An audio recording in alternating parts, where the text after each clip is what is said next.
Hi everyone, welcome back to my channel. আজ আমি আপনাদেরকে তৈরি করে দেখাবো একদম স্ট্রিট স্টাইল চানা চাটের রেসিপি।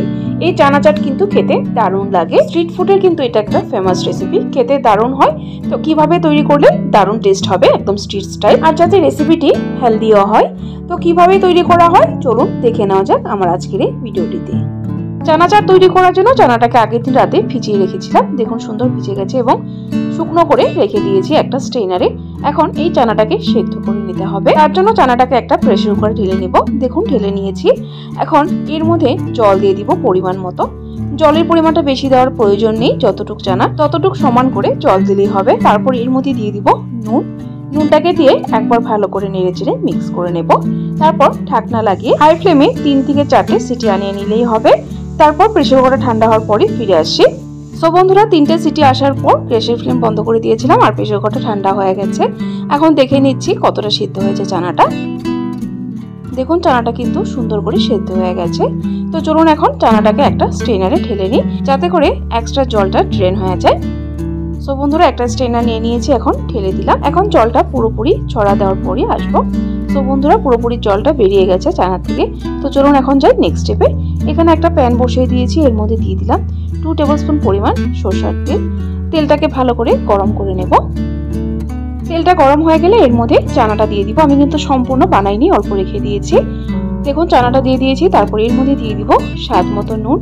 নুন সেদ্ধ করার সময় দেওয়া হয়েছে, একটু টেস্ট করে প্রয়োজন অনুসারে নুনটা দিবে। তারপর দিয়ে দিলাম 1 টিস্পুন পরিমাণ লাল লঙ্কা গুঁড়ো।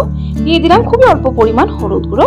তারপর দিয়ে দিলাম 1/2 টিস্পুন পরিমাণ ধনে গুঁড়ো। আর দিয়ে দিলাম 1 টিস্পুন পরিমাণ চাট মশলা, চটপটা ফ্লেভারের জন্য। এখন ভালো করে একসাথে নেড়ে চেড়ে 3 থেকে 4 মিনিট সময় নিয়ে হাই ফ্লেমে চানাটাকে এভাবে মশলার সাথে কষিয়ে নেব। সো দেখুন বন্ধুরা, চানাটাকে ভালো করে মশলার সাথে কষিয়ে নিয়েছি। এখন এই চানাটাকে হালকা ঠান্ডা করে তারপর একটা বড় সাইজের মিক্সিং বোলে ঢেলে নেব। সো বন্ধুরা, চানাটা ঠান্ডা হয়ে গেছে, মিক্সিং বোলে ঢেলে নিচ্ছি। তারপর এর মধ্যে অ্যাড করব বয়েল আলু, এভাবে ছোট ছোট টুকরো করে কেটে। আলুটা যদি না দিতে চান স্কিপ করতে পারেন, তবে দিলে খেতে ভালো হয়। তারপর অ্যাড করলাম শসা, এইভাবে একটু ছোট টুকরো করে কেটে। তারপর দিয়ে দিলাম টমেটো, একটা বড় সাইজের লাল টমেটো। দিয়ে দিলাম আদা। তারপর দিয়ে দিলাম স্বাদ মতো ঝাল, কাঁচা লঙ্কা কুচানো। তারপর দিয়ে দিলাম ধনেপাতা কুচানো। তারপর এই চাটে ট্যাঙ্গি ফ্লেভারের জন্য দিয়ে দিলাম তেঁতুলের পাল্প। যদি তেঁতুলের পাল্পটা না থাকে তাহলে আপনারা লেবুর রস ইউজ করতে পারেন, তবে যদি তেঁতুলটা থাকে তাহলে কিন্তু তেঁতুলটাই দিবেন। তেঁতুলের পাল্পটা দিলেই বেশি টেস্ট হয়। তারপর লাস্ট অ্যাড করে দিলাম বিট নুন বা ব্ল্যাক সল্ট। এখন সবকিছু একসাথে ভালো করে মিক্স করে নেব। বন্ধুরা, আপনারা যদি পেঁয়াজটা খেতে চান তাহলে পেঁয়াজটা অ্যাড করতে পারেন, আমি পেঁয়াজ ছাড়াই তৈরি করেছি। সো বন্ধুরা দেখুন ভালো করে মিক্স করে নিয়েছি, একদম তৈরি হয়ে গেছে চানা চাট। এখন একটু টেস্ট করে দেখে নিচ্ছি নুন আর ঝালটা ঠিক হয়েছে কিনা। নুন ঝাল ঠিক না হলে কিন্তু চাটটা খেতে ভালো হবে। এখন চাটটা সার্ভ করে নিচ্ছি।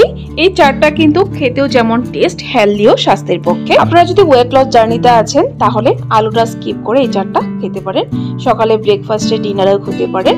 সো বন্ধুরা, আজকের এই রেসিপিটি কেমন লাগলো অবশ্যই কমেন্ট করে জানাবেন। যদি ভালো লেগে থাকে তাহলে কিন্তু একটা লাইক অবশ্যই দিয়ে দিবেন। আর এরকম নিত্য নতুন রেসিপির আপডেট পাওয়ার জন্য আমার চ্যানেলটাকে সাবস্ক্রাইব করে দিবেন। সাবস্ক্রাইব করে পাশে থাকা বেল আইকনটা ক্লিক করে অল করে দিবেন, তাহলে আমার চ্যানেলে যখনই কোনো নতুন রেসিপি আসবে নোটিফিকেশন আপনাদের কাছে পৌঁছে যাবে। ভিডিওটি সম্পূর্ণ দেখার জন্য অসংখ্য ধন্যবাদ।